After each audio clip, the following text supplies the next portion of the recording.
First of all, we will talk about the whole mind, not just the conscious mind, the whole mind, and how it all ties together, and how it's all connected. We have observed that there are basically two forces that operate on the human spirit, or as we like to say, the total mind. The first force is the force of fear and the children of fear. The second force is the force of faith and the children of faith.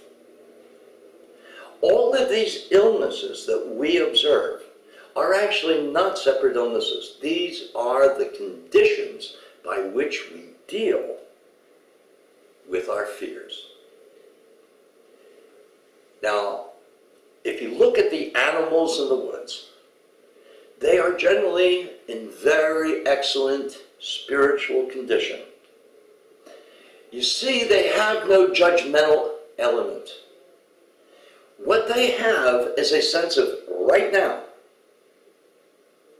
They observe the sun, they observe the air, they observe the smells, and the look of everything around them, which they have complete openness to experience their beauty. Because they live in very little fear. And eventually we may even talk about, even in Genesis,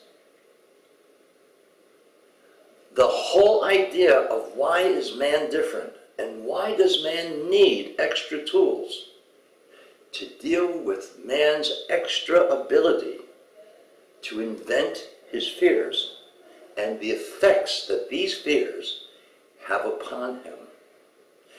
On one side, we have fears and the children of fears. On the other side, we have faith and the children of faith. And in a sense, our total psyche has a certain percentage of each.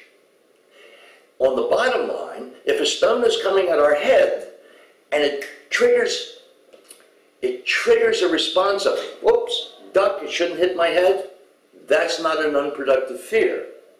Because that one will occur in a moment and it will pass.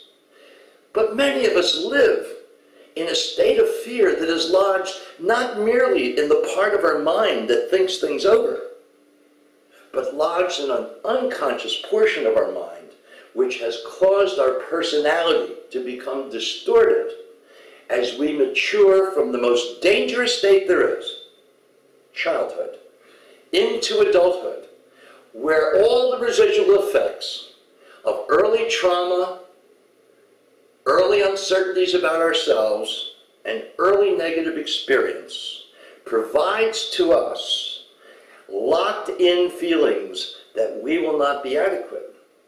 We will not be able to deal with life. Isn't that the ultimate fear? Living under this dark cloud. We're not good enough. We will not succeed. We are unsafe. We are not enough to have a productive, happy life. This is the ultimate fear.